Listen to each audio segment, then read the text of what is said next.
السلام عليكم ورحمة الله وبركاته. أصحابتك وحران جنال كمركز السود وهذا أدي هذا ما سنتين ما أنت واحد وأنا شن يلا باتنك بيش كوباد جانوري سنة كلا بدو كون إيه لحية يلا باتنك وقال كان واحد ربعنا إن ذي كله وذاقو دلكي شلي ميت كمده أما بعد ماذا آيس وجيستين موادن مريكنا إن مجالدا مينيابوليس قبل كمينيسوتا أو أورر ديرادا أي كسو بحيان إن نينكاسي dawladdu waxay sheegtay in uu doonayay in ciidamada ICE uu xabadeeyo isla markaana uu qaar fara badan uu ka dilo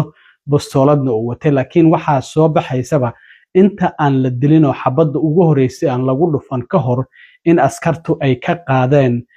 bastooladii uu watay oo mid kamid ah askarta oo ka soo bixiyay la arkayo markii laga qaaday kadib ayaa xabado dhowr ah lagu dhuftay haddaba gudoomiyaha gobolka waxa uu howlgeliyay ciidamada ilaalada qaranka oo militariga oo soo galay magaalooyinka Minneapolis iyo St Paul waan idinla wadaagaya gudoomiyaha gobolka Tim Wallace oo shir jaraa'id qabtay isla markaana uu heliyay xeerlaaliyaha guud ee gobolka Keith Allisonna waan idinla wadaagaya oo waliba maxkamad ay xalay ay u gudbiyeen dacwad ah in dawladda federaalku aysan burburin cadeymaha ay ka ururiyeen goobtii dilkaasi uu ka dhacay sida dhacday dilkii hore ee Renee Nicole Good gobolkana loo ogolaaday in baaritaan uu ku sameeyo dilkaasi dhacay arrimahaasi oo ayaan idinla wadaagaya balse marka hore shalay waxaan ognahay in ciidanka ICE mar kale muwaadin Mareykan ah oo gobolka Minnesota degan oo magaciisa la yiraahdo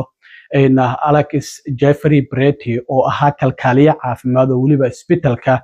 ciidamada ka shaqeynayay waa veteraniska oo dawladdu ay leedahay ka shaqeynayay in ay dileen ninkaas waxa uu ahaa dadka legal observerska dadka wax duubaya ayuu ahaa waxa la arkayaa ka hor inta aysan qaban ciidamada ICE inuu mobilkiisa watay isla markaana uu wax duubayay oo gacanta uusan wax bustoolada ku haysan gobolkana waa ka sharci Mareykanka inta Mareykanka in qofku uu wato hub oo leesina u haysto taasi qoraga ma uusan ula soo bixin mana uusan ku taagaynin ciidanka ICE muuqaalada hadda soo baxayo waxay muujinayaan in ninkan markii ilaa iyo 6 kamid ah ciidamada ICE ay dhulka dhigeen kadib la arkayo mid kamid ah askartooda oo bustooladii ka soo bixiyay markii uu ka soo bixiyay kadib ayaa risaasta lagu bilaabayaa waxa la leeyahay ilaa iyo 9 xabadood ayaa lagu dhuftay ninkan marka hadiiba bustooladii laga qaaday qofkan uusan hubaysnayn way xiri kareen dhulkayna ku hayeen wayna ka tira badnaayeen maxay tahay marka sababta ay u toogteen maadaama ninkan bastooladiiba laga qaaday oo mid kamid ah askartooda uu ka qaaday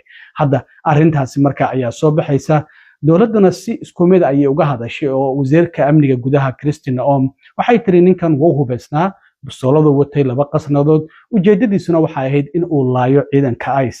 Greg Bavino oo isaguna ciidamada CBP da xuduudaha oo hogaaminayo Minnesota jooga sidoo kale uu yiri marka iyagu isku si ayay u hadleen laakiin gobolku hadda waxa uu leeyahay waa in baaritaanka anaga gacantana loo geliyaa sidii dilkii Renee Nicole Good oo 7 bishan January askari kale oo ciidamada ICE uu dilay ma doonayna gacanta FBI da inuu galo dawladuna ay baaritaan ku sameeyso xalay waxa magaalooyinka Minneapolis iyo St Paul soo galay ciidamada militariga ee National Guard-ka uu gudoomiyaha gobolka uu howlgeliyay maadaama laga baqayo mudaharaadyo ballaaran oo aad u xoogan inay dhacaan marka sidaad arkaysaan ciidamada militariga oo gawaaridoodii wato ayaa soo galay magaalada Minneapolis isla markaana waxa ay doonayaan in amniga ay sugaan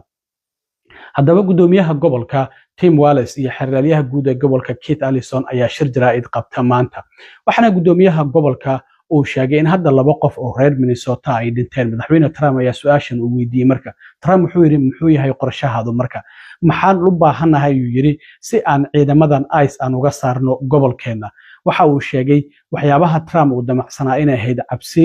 qalalaaso iyo dhibaatooyin ka dhaca gobolka Minnesota laakiin waxa uu yiri waa dayalsatay dadka reer Minnesota maxaa yeelay waxa uu yiri anagu waan daalanahay waan nabdoonahay laakiin ma hilmaami doono sidoo kalena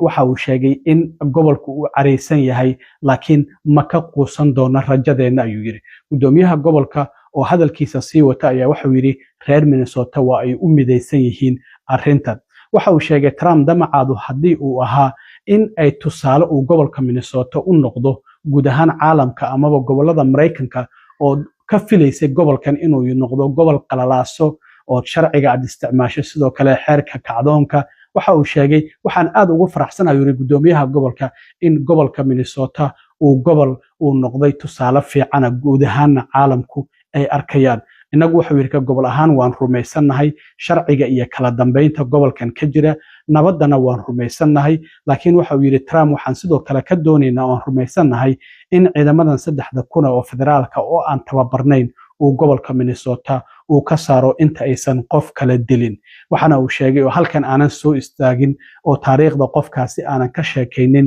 isla markaana waxa uu yidhi dadka Mareykanku waxa kaliya oo rabaan ay doonayaan waxa ay tahay in noloshooda caadiga ay ku noolaadaan iyadoo aan la soo faragelin. marka waxa uu yidhi dadka Mareykanka ayuu la hadlay haddana gudoomiyaha gobolka Minnesota wuxuu yidhi dadka Mareykanka oo daawanaya hadda qaab kastaba ha ku daawadeena labada dhinacay jirta ayuu yidhi. ma dhinaca dowladda federaalka ee awoodda badan oo wadooyinkeena inta yimaadeen dadkana iska dilaya iskana afduubanaya muwaadiniintooda, mase waxaa la jirtaan kalkaaliyihii caafimaad ee Alex Brety oo isbitaalka dowladda ciidamada ka shaqaynayay kaasi oo markhaati ka ahaa waxyaabaha dowladdu ay samaynayso, mase hooyadii la dilay iyadoo hadalkeedii ugu dambeeyey uu ahaa anigu kuma xanaaqsani, mise kumanaan qof oo isku soo baxay jimcihii iyadoo weliba qabowga ka jira gobolka Minnesota uu yahay -40. dadkaasi sida nabdoon u mudaharaadayay miyaad taageersan tihiin mise dowladda federaalka ayaa taageersan tihiin? gudoomiyaha gobolka oo arrimahaasi ka hadlayayna waxa uu yidhi. So now we've got 2 Minnesotans dead. So my question is, what's the plan, Donald Trump? What is the plan? What do we need to do to get these federal agents out of our state? You thought fear, violence, and chaos is what you wanted from us, and you clearly underestimated the people of this state and nation. We are tired, but we're resolved. We're peaceful, but we'll never forget. We're angry, but we won't give up hope. And above all else, we are clearly unified.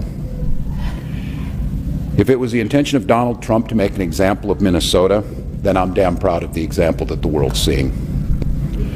We believe in law and order in this state. We believe in peace.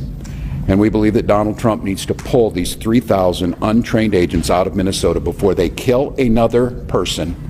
And we're up here telling another story of a Minnesotan just trying to live their life without the interference. To Americans who are watching this right now, and I don't know, maybe you're watching it with curiosity, bewilderment, horror, scorn, or sympathy. I've got a question for all of you. What side do you want to be on? The side of an all-powerful federal government that can kill, injure, menace, and kidnap its citizens off the streets? Or on the side of a nurse at the VA hospital who died bearing witness to such government? Or the side of a mother whose last words were, "I'm not mad at you"? The side of tens of thousands of peaceful citizens who showed up to march when the wind chill was 40 below because they love this state and they love this country. dhinaca kale xeeralyaha guud ee gobolka Minnesota Keith Allison oo isaguna shirka jaraa'id gudoomiyaha gobolka kala qayb galayay ayaa waxa uu sheegay shalay markii uu dilka dhacay kadib in qaybta gobolka Minnesota u qaabilsan baarista dambiyada oo la yiraahdo Minnesota Bureau of Criminal Apprehensions in ay tageen goobtii dilka uu ka dhacay. kadibna waxa uu yiri dowladdu waa ay u diiday in ay goobtaasi cadaymihii yeelay ay baaritaan ku sameeyaan. waxa uu yiri qaybtan waxay leedahay qayb qaas ah oo loogu talagalay inay baaraan dilalka la xiriira awoodaha xad-dhaafka dilalka loo adeegsado. laakiin waxa uu yiri markii ay goobta tageen waa loo diiday in ay baaritaan ku sameeyaan. waa ay laabteen waraaq ayayna soo qaateen warranty ah oo garsoore uu soo saxeexay iyagoo xitaa waraaqdii wato waa loo diiday ayuu yiri in ay halkaasi baaritaan ay ka sameeyaan. waxa uu sheegay arrintan waa arrin aanan horay weli aanan u arkin oo nagu cusub in hay'ad baaris oo gobol ee dowladda federaalku ay u diido in baaritaan ay ku sameyso goob uu dil ka dhacay cadaymihiina loo diido. waxa uu sidoo kale xaqiijiyay in ay jirtay horay in loogu diiday dilkii Renee Good saasoo kale faylkii cadaymaha la xiriiray in la siiyo. laakiin waxa uu sheegay arrintaasi hadda inaysan aqbali doonin. isagoo arrimahaasi ka hadlayayna waxa uu yiri the BCA is the state's investigative agency and it is their job to investigate crime. They have a specialized unit to investigate the use of force cases. They arrived on site after the shooting and were refused access. They then secured a judicial warrant, a warrant signed by a judge, which has never been needed before and were still refused access. This is uncharted territory. Now, friends, this comes at the tail end of other offenses, like a shooting in North Minneapolis and another homicide in South Minneapolis, Renee Nicole Good, where they also were denied access to the scene, and investigators are, to this moment, still being denied access to the investigative file. This is not a rash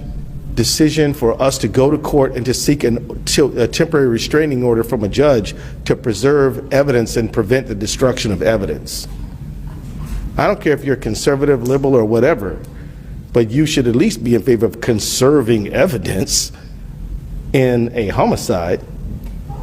And to have to go get an order from a judge to preserve that evidence is extraordinary and should alarm everyone who believes in equal justice under the law and who believes that every person, no matter how this case ultimately is resolved, deserves to have their case investigated to get to the truth of what happened. This is an extraordinary moment in an unprecedented time, and we're doing all we can to step up to that moment.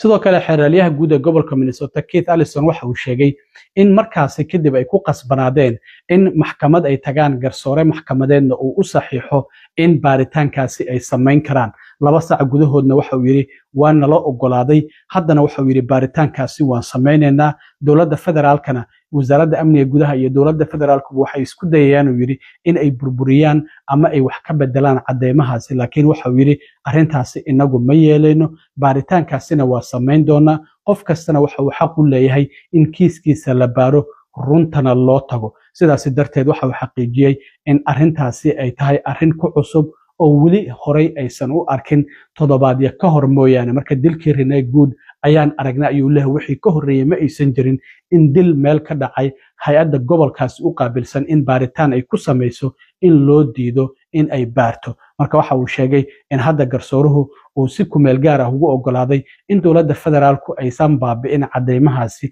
ama aysan waxba ka bedelin gobolkuna oo baaritaan iskiya uu sameyn doono markaasi kadibna runta dilka Alex Preti la ogaan doono in uu ahaa mid ula kaca ama mid loo marmarsiyo loo heli karo isagoo arrimahaasi ka hadlayna mar kale Keith Allison waxa uu yiri My office represents the BCA and joined the Hennepin County Attorney's Office in a lawsuit last night, as you know, and we moved to prevent the destruction and or tampering with evidence related to Alex Preti's shooting. And this includes any evidence the federal agents took from the scene of the shooting, preventing the state authorities from inspecting it. We've never had to do anything like this before. Never before. We filed that motion last night and for a temporary restraining order asking the court to take immediate action to preserve the evidence. And last night, within 2 hours of the filing, a judge granted the motion. The Department of Homeland Security and the federal government are now enjoined from destroying or altering evidence related to yesterday's shooting. The fact that anyone would ever think that an agent of the federal government might even think about doing such a thing was completely unforeseeable only a few weeks ago. Yeah. But now, this is what we have to do. As we said in our filing last night, the irreparable harm we would suffer if the federal government were allowed to destroy evidence is so weighty that any harm to the federal government does not even budge the scales. Adi aad u mahadsantiin asxaabta intaan mar kale kulmi doono waa saaxiibkii